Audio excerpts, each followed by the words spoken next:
Bonjour à tous, je suis ravie de vous présenter aujourd'hui le premier atelier des Teen Olympics de cet été, qui va avoir pour sujet vos animés et vos jeux vidéo préférés. On co-organise ce challenge avec Teen Labs, qui est du coup une plateforme très chouette qui va réunir pour vous des opportunités d'apprendre autour du numérique.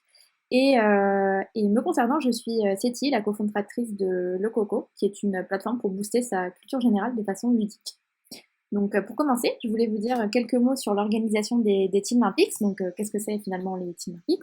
Et ben, pour le savoir et surtout avoir toutes les informations possibles et inimaginables sur les ateliers de cet été, vous pouvez consulter l'article de blog qui a été écrit par Teen Labs et qui vous résume toutes les informations que vous devez savoir pour participer aux Teen Olympics de cet été.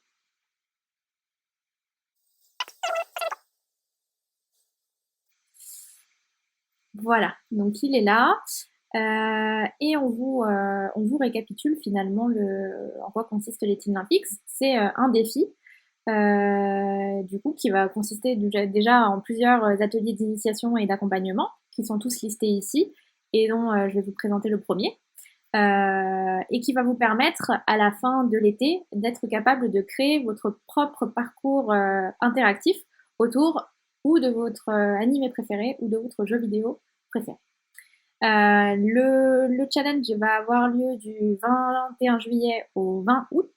Et du coup, vous avez 6 juin toutes les dates clés qui vont les dates clés finalement des ateliers d'accompagnement qui vont vous permettre de vous donner les connaissances nécessaires pour du coup créer votre propre salle. Donc vous pouvez retrouver ici le programme des Teen Olympics avec les lieux sur lesquels vont avoir lieu les différentes séances.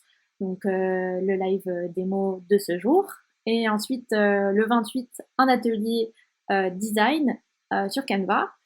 Puis ensuite, on va vous parler de comment trouver les meilleures ressources à ajouter à votre parcours interactif et comment créer des interactions. Et on verra un petit peu plus loin ce que tout ça veut dire.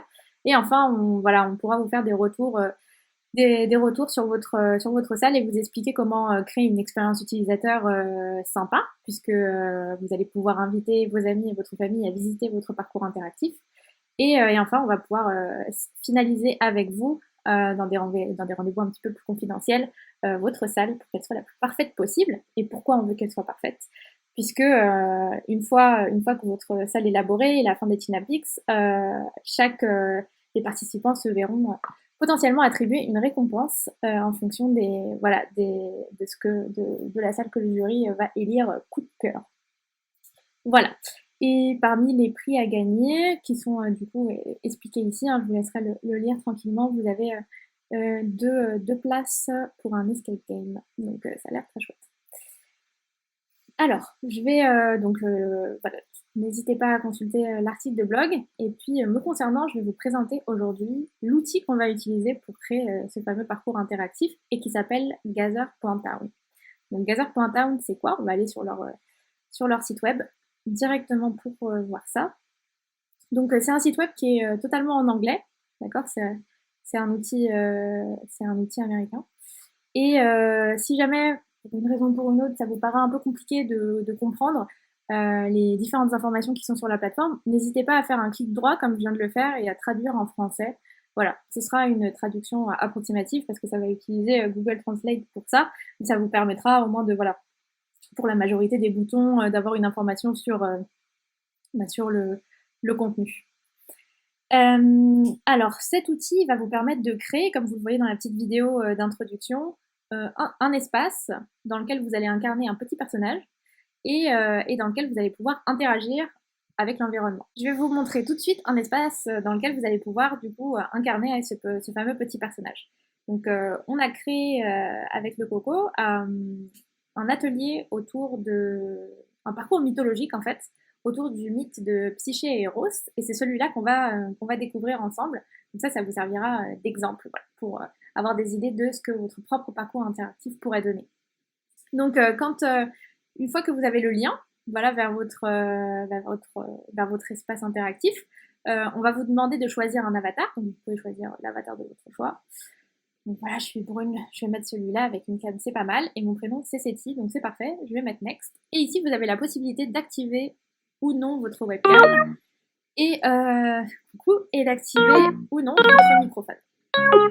pour des raisons évidentes que du fait que je vais être complètement seule dans la salle, je vais pas avoir besoin forcément d'activer ma webcam et mon micro.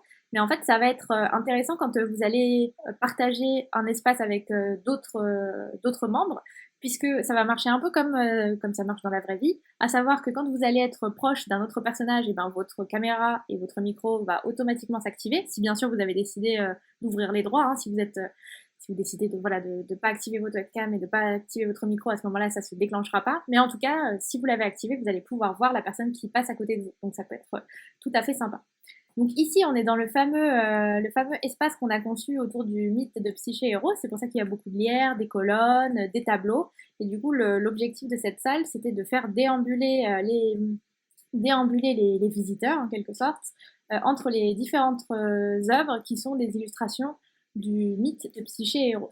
Donc là, l'objectif, c'est pas de vous représenter en totalité la salle, mais plutôt de vous montrer à quel point on peut personnaliser l'espace. Donc ici, nous, on a choisi les tableaux, on a choisi les cadres, on a choisi tout le fond. Et c'est pas, on peut pas seulement personnaliser les fonds, on peut aussi ajouter des interactions. Et pour ça, je vais vous montrer une petite partie de salle dans laquelle on peut trouver des interactions. Donc je vais faire une petite manipulation pour sortir de là où je suis et retourner dans une autre salle. Donc là, c'est une première salle, vous devez entendre un petit bruit de fond. Et la raison pour laquelle vous entendez ce petit bruit de fond, c'est parce que vous avez la possibilité d'ajouter des ambiances sonores à vos gazeurs. Donc ça peut être tout à fait sympa, notamment pour un animé, si vous voulez ajouter un son en particulier. Vous avez aussi la possibilité d'ajouter, comme je vous disais, des boutons d'interaction. Donc on vous dit ici, quand vous approchez de ce petit objet qui est sur le sol, de presser X pour ouvrir la note. Donc ça va toujours consister à cliquer sur X, interagir avec un objet d'engageur. Et du coup ici, voilà, ça vous ouvre une note, on vous souhaite la bienvenue et on vous immerge complètement dans l'univers de la mythologie, en vous disant de ne pas avoir peur, et puis ici c'est l'antre des mythes. Voilà, donc vous avez c'est une idée à garder en tête lors de la conception de votre propre parcours. Et puis ici, encore une fois, vous en avez une autre, même système. Le bouton d'interaction, enfin l'objet se met en surbrillance et en jaune, et vous avez à cliquer sur X pour l'ouvrir. Et puis ensuite, vous pouvez entrer dans une salle.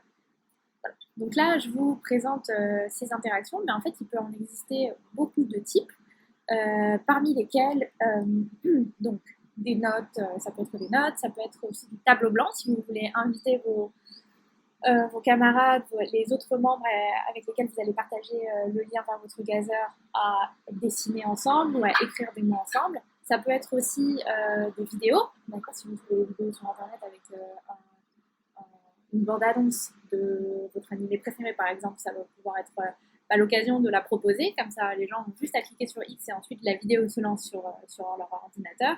Et éventuellement d'autres types d'interactions qu'on aura l'occasion de découvrir ensemble au travers d'un atelier. Et du coup, pour cela, je vous renvoie aux dates dans le planning de l'article de blog de TeamLabs à ce sujet. Voilà, donc ça c'est pour la démonstration. Je vais un peu déambuler dans la salle pour vous montrer une autre petite salle qui est sympa, qui est du coup la fameuse salle de cinéma. Donc là, je vais avancer un peu vite.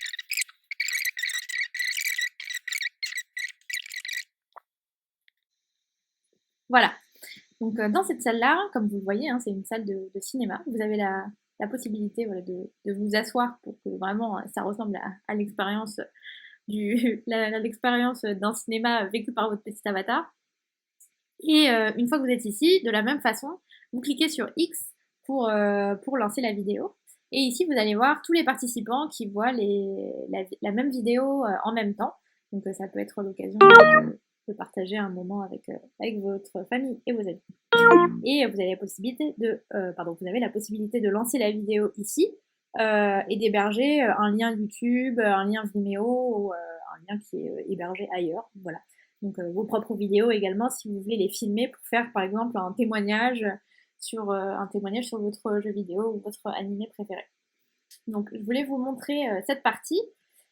Et puis ensuite, donc on va aller dans une autre. Donc, je vous montre une autre salle ici. C'est une salle dans laquelle on invitait les participants à nous dire si oui ou non ils pensaient que Psyché et Rose étaient représentés dans l'un ou l'autre de ces tableaux. Du coup, comme vous voyez à l'écran, les tableaux sont assez petits, donc on a opté pour la solution d'ajouter un bouton d'interaction qui leur permettrait de voir l'œuvre en plus grand. Et pour ça, de la même façon, de la même manière qu'on a cliqué sur X pour la note dans la première room, on va faire exactement la même chose et on va pouvoir avoir accès au tableau en grand avec la possibilité de zoomer si on le souhaite. D'accord? Voilà.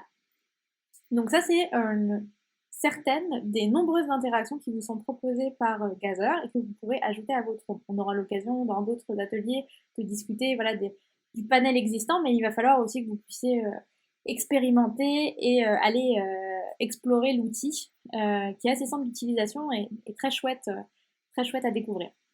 Donc, évidemment, avant d'avoir ce résultat-là, il a fallu passer par plusieurs étapes parmi lesquels déjà créer un compte sur Gazer, comme vous l'imaginez. La deuxième étape, ça a été de créer le fond, d'accord? Parce que le fond, finalement, c'est juste une image que vous allez ajouter à votre Gazer. Donc l'image, nous, on va vous proposer de la réaliser sur Canva. Et ici, vous avez, les deux premières rooms qui ont été totalement réalisées via cet outil. Donc par exemple, ici, vous voyez des vagues. Là, elles sont complètement déplaçables. Si on le souhaite, on pourrait les mettre ailleurs. Pareil, on a ajouté les tableaux un à un et on leur a ajouté des cadres. Ici, on a placé une petite fontaine, etc. Ça, c'est un panel d'éléments que vous pouvez trouver sur cet outil qui est complètement gratuit. Et donc, vous avez juste à cliquer et, par exemple, mettre papier, si jamais vous avez envie de mettre euh, du papier froissé. Alors, je vais peut-être trouver un meilleur, un vase, imaginons, parce que ça se prête bien à Psyché et Rose. Vous choisissez votre vase préféré et après, vous l'ajoutez dans, dans, dans votre image. Voilà. Donc ici, la dimension de mon image, elle est très grande parce qu'il y a beaucoup d'informations à mettre, mais on vous précise trois dimensions qui vont pouvoir constituer votre room. Donc on vous propose de faire une room de 640 par 640 ou 1280 par 640 ou 1280 par 1280. Donc vous inquiétez pas besoin de noter toutes ces informations, elles vous seront redonnées en temps utile et du coup on vous proposera des formats pour pas que vous soyez voilà, perdus sur ce sujet.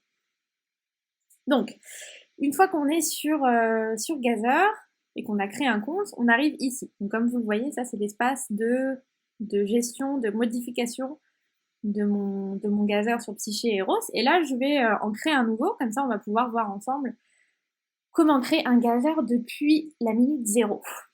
Donc ici, vous avez la possibilité de choisir un template. Donc il y a différents templates, hein. Ça peut être une salle de classe, ça peut être un bureau, ça peut être aussi, voilà, je ne sais pas ce que je pourrais vous proposer, mais libre à vous de regarder les espaces qui existent, les différentes expériences. Donc là, c'est un château vraisemblablement, ça peut être un terrain de jeu, un jardin, etc. Donc voilà, donc vous avez la possibilité d'utiliser un espace qui a déjà été conçu, mais selon nous, la meilleure option, c'est de commencer depuis le début. Donc encore une fois, ici, si vous ne savez pas,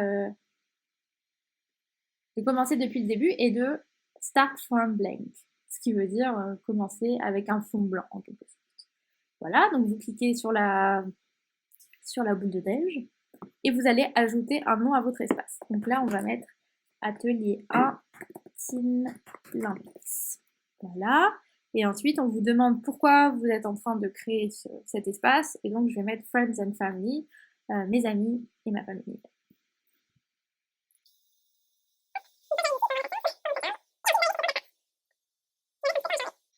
Et voilà, donc vous allez avoir ces petits carrés, ça peut vous rappeler certains de vos jeux vidéo préférés. Et du coup, c'est ce qu'on appelle des tiles, des carreaux finalement, dans lesquels vous allez pouvoir placer ou des boutons d'interaction, ou du texte, ou des images. Donc là, il n'y a pas de fond. Si jamais vous allez dans votre espace, voici ce qui va se passer.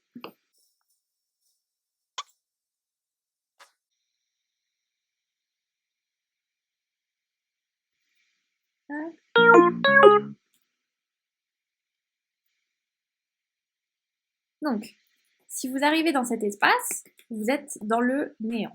Pourquoi? Parce que vous n'avez créé aucune interaction, aucun fond, donc il n'y a aucun espace sur lequel je peux marcher avec mon petit avatar.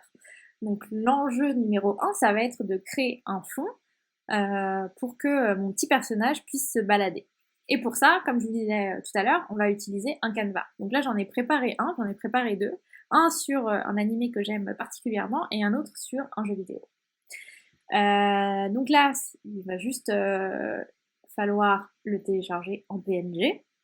Donc je vais opter pour la première image. Hop. De Great Pretender, que je vous conseille d'ailleurs, et que vous allez pouvoir télécharger. Voilà. Ça vous donne un fichier ici qui s'appelle atelierteenapps.png et on va retourner dans Gazer. Hop, dans la partie de Gazer qui va nous servir finalement à personnaliser notre parcours. Et on va ajouter un fond. Et pour ça, on va aller dans Background et Foreground et Upload Background. Ça veut dire fond d'écran, premier plan. Donc nous, c'est un fond d'écran qu'on va vouloir ajouter. Et Upload, ça veut dire qu'on va ajouter l'image. Donc pour ça, je vais aller dans Upload Background et puis je vais aller chercher mon image sur mon ordinateur. Je vais aller dans mes téléchargements. Hop. Et je vais cliquer sur Atelier TeamLabs. Mon image est ici. Et du coup, avec un petit message de bienvenue. Et là, je vais juste avoir à enregistrer mes modifications. Et puis, je vais retourner sur mon atelier. Hop. Et voilà. Il a été rechargé. Et donc là, vous voyez le fond avec l'image de mon choix. Donc évidemment, j'ai choisi cette image, mais vous avez la possibilité de la personnaliser, voilà, comme bon vous semble, avec le maximum d'illustrations, le maximum d'éléments et d'objets, encore une fois, que vous pouvez trouver très facilement en utilisant Canva. Voilà, donc si vous avez des questions, n'hésitez pas à rejoindre le Discord des Teen Olympics. Vous allez pouvoir trouver toutes les informations encore une fois sur l'article de blog. Vous pouvez aussi nous retrouver sur les réseaux sociaux et consulter le réel qui a été fait par Teen Labs et qui est en ligne sur leurs réseaux sociaux, sur Instagram plus particulièrement. Et vous trouverez dans le Linktree le lien vers le Discord. Donc n'hésitez pas. Voilà, donc vous avez accès à la chaîne YouTube, le blog se situe ici, la chaîne Twitch évidemment pour avoir les ateliers en live et le Discord. Donc encore une fois, vous trompez pas, allez consulter le programme et certains ateliers se tiendront sur Discord alors que d'autres sur Twitch. Donc pour ça, allez bien consulter l'article de blog. Eh bien, ça m'a fait très plaisir de partager avec vous ces informations sur Gazer. J'ai hâte de vous retrouver lors des prochains ateliers et je vous souhaite une excellente expérience de Teen Olympics.